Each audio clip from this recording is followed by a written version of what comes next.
Яңалыклар чыгарылышы үз эшен башлап җибәрде. Студияда Алина Хисматуллина, хәерле кич.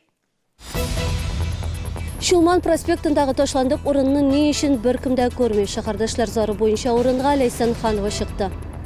Сорауларга җавап бирер өчен белгечләр һәм җитәкчеләр үзләре килде. Чаллыда халык белән очрашулар башланды. Изге ниятләрен чынга ашыра алмаганнар, хаҗга бара алмый калган шәһәрдәшләр җыелыш уздырды.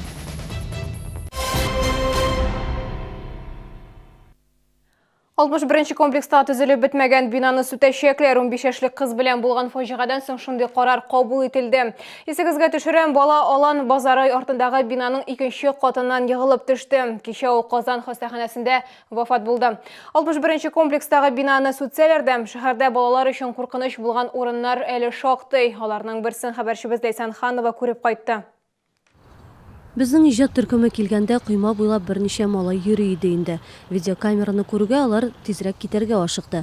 Әлеге урын Ситимол сәүдә үзәге белән 12-34А йорты арасында урнашкан. Мы не часто лазим, но просто один раз было дело. Мы один раз просто посмотрели, что там. Ну, нам говорили, типа, там пожарная станция, там, типа, просто какое-то заброшенное здание. Әлеге урын шәһәр эчендәге ташландык бер утрауны хәтерләтә. Бирдә ни генә юк. Һәм ул бигрәк тә өлкәннәр күзеннән яшерергә теләгән яшүсмерләрне үзенә җәлеп итеп тора. Алла Махматова 12-34А йортында яши. Күп балалы әни сүзләренә караганда, бирдә стеналар өстенә менгән яшүсмерләрне даими күрергә мөмкин. Тут огорожена территория уже очень давно. Есть спокойный доступ к деткам, мальчикам, которым, в принципе, летом даже делать нечего на улице. Они ходят по вершинам вот этих вот бетонных плит. Доступ есть как в основные вот в эти ворота, также доступ есть между плитами щели. Они спокойно могут также заходить. Әлеге урында янгын сөндерү депосы төзергә планлаштырылган булган, хәтта бинаның нигезе дә бар. Ләкин эшләр туктатылган. Хәзер монда чүп күп, буш шешәләр аунап ята. Стеналар читендә таш плитәләр.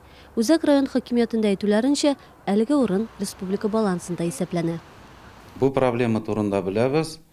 Информация отдел полицияга җибәрелде һәм бу территория контрольга алыначак. Үзәк район хакимиятендә капканы ябарга ышандырдылар. Әлегә ул бары тик агач таяк белән генә ябып куелган. Ләйсән Ханова, Илдар Шәйдуллин, яңалыклар. Әгәр сезнең нинди дә булса проблема борчыса яки шатлыклы хәбәр җиткерәсегез килсә, безнең редакциянең кайнар элемтә телефонына шалтыратыгыз. 51-31-31 номеры тәүлек дәвамында эшли. Кыска гудоктан соң хәбәрегезне әйтегез, безнең корреспондентлар сезнең белән элемтәгә кереп проблемагызны хәл итәргә булышыр. Шалтыраткач исемегезне һәм телефон номерыгызны калдырырга онытмагыз. Чаллыда халык белән очрашулар башланды. Аларга да тәгечә кышын һәм җәен үтә. Әмма соңгылары күбрәк җитәкчеләр хисабына түгел, ишегалды бәйрәменә охшаш. Шәһәр мэры Наил Мәгъдиев һәм Комсомол районы башлыгы Александр Кислов Зәп бистәсендә яшәүчеләр белән очрашты. Теманы Гүзәл Габдуллина дәвам итә. Очрашу 4-нче мәктәп ишек алдында үтте. Мәйданда концерт, кул эшләреннән һәм бакча уңышыннан күргәзмә оештырганнар. Биредә үк шәһәрдәшләр төрле өлкә белгечләренә үзләрен борчыган сорауларны бирә алды. Мэр үзе дә җаваплар бирергә әзерлеген белдерде. Зәп бистәсендә яшәүчеләрнең проблемалары шактый. Комплекслар буенча юлларны рәтләргә, автостоянкаларны карарга кирәк. Менә уку җылы башланса, менә бу мәктәптә мәсәлән 4-нче мәктәп безнең монда рядом. Айболит, санаторий детский, спортивный школа, бер жол кичкенә, таргына. Бөтен кешеләр хәзер балалар машина белән киләләр мәктәпкә. И җәяү җирлектә булмый. Шу коллизия җанындагы площадканы тизрәк ясасалар, без бик шат булар идек. Барып кабарып җиргә менә балалар белән. Иң күп сораулар элеккеге Колизей күмеләүче бинасында барлыкка киләчәк театрга һәм аның янында урнашачак паркка кагылды. В плановом порядке приступили к работе.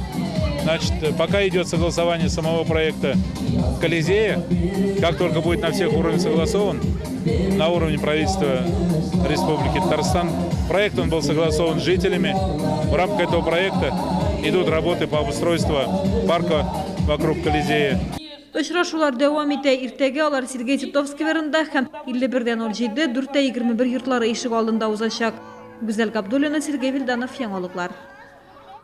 Шолуда әтиянелер малайларға көбірек Тимур, Данил, Әмир исемнері қошам. Қыз исемнері арасында София, Ясмина, Алиса популяр. Шулағы келейтілген исемнер де орта. Әйтейік Ева Виктория, Лиана Мира. Ел башына шәһәребізді 4000-нан артық нәни дүнияға келген, оларның 54% малайлар. Әни булган ханымнардың иң өлкәненә 49, иң олы яшьтәге әтигә 65 яшь. Тантаналар сарайынан алынган мәгълүматларга караганда, соңгы 5 елда Шолуда беренче баласын табучылар кими. Белгечләр моны 1990 еллардагы демография кризисы белән бәйли. Бу атнада Татарстанда кыш гриппы буенча карантин гамәлдән чыга. Бу хакта бүген министрлар кабинетында узган авыл хуҗалыгы һәм азык-төлек министры Марат Әхмәтов хәбәр итте. Аның әйтүенчә, карантин игълан иткәч авыруның яңа очраклары теркәлмәгән, ягъни 25 июльдән соң бүтән яңа фактлар булмаган. Исегезгә төшерәм, кыш гриппы быел 6 районда, 16 торак пунктта, 24 шәхси ярдәмче хуҗалыкта ачылганды. $200,000 сум акча түлеп, хаҗга бара алмый калдылар. Шолының хаҗ фонды җаваплылыгы шикле җәмгыяте 40лап кешене алдады. Фирманың быелгы хаҗны оештыруга рөхсәте бөтенләй булмаган, әмма халыктан акчаны җыйган. 2 атна дәвамында хаҗилар Сауд Гарәбстанына ашарга азапландылар, әмма сәяхәт барып чыкмады. Хәзер алданган шәһәрдәшләребез хәләл акчаларын кире кайтарырга телиләр. Низак ничек хәл ителә? Хәбәрчебез Рима Әхмәтова белеште. Бүген бер төркем хаҗилар хаҗ фондының офисына килделәр, әмма аларга ишек ачучы булмады. Хезмәткәрләр җаваптан качтылар. Хаҗга бару шатлыгыннан мәхрүм калган кешеләр хәзер акчаларын кайтару артыннан йөри. Тир түгеп җыйган хәләл акчаларын. Шәрифлар гаиләсеннән хаҗга 4 кеше барырга тиеш булган. Алар җәмгысе 800,000 сум түләгәннәр. Минем әнием барадыр әле 79 яшьлек. Аның күпме нитте. Апам, әнием 2 тапкыр һәрберсенә түләдек. Беренче сума 95 сумны хаҗ фонд узган ел җыеп алган. Халыкны алдан түләгәч эшсезрак була дип ышандырганнар. Ә быел 28 июльдә хаҗилардан өстәп тагын 100,600 сум акча таләп иткәннәр. Аны бирсәләр, тиз арада җибәрәләр янәсе. Без инде 2 сәгать, 3 сәгать эчендә кешеләрдән кемнәрдер акча җыеп, тиз генә без аларга илтеп бирдек.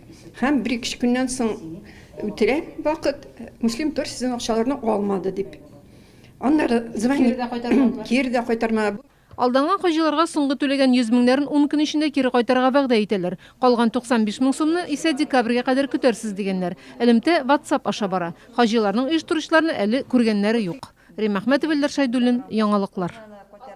Республика кибетләреннән ярты ел эчендә 956 килограмм ипи сатудан алынган. Роспотребнадзор идарәсе тикшерү нәтиҗәләре буенча ризык гигиена таләпләренә туры килмәгән, саклау шартлары үтәлмәгән, саклау вакыты чыккан яки сатыла торган товар турында тулы мәгълүмат бирелмәгән. Җаваплы кешеләр административ штрафка тартылган, ипи ризыкларын тикшерү алга таба да дәвам итә.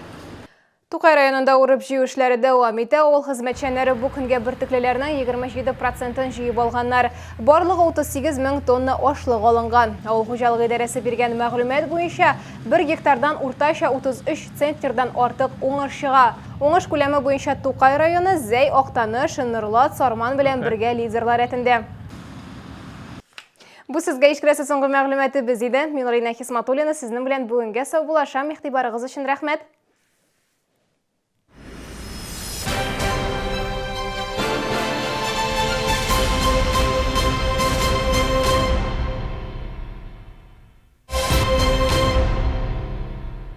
Дриада предлагает широкий ассортимент изделий из дерева. Всегда в наличии деревянный погонаж, двери, мебель и аксессуары для бань. Телефон в Челнах 44 88 00, в Елабуге 2 66 00. Летнее обновление репертуара в Челнинском дельфинарии. Не пропустите новые шоу-программы с дельфинами, белым китом и морским котиком. Звоните 70 16 42.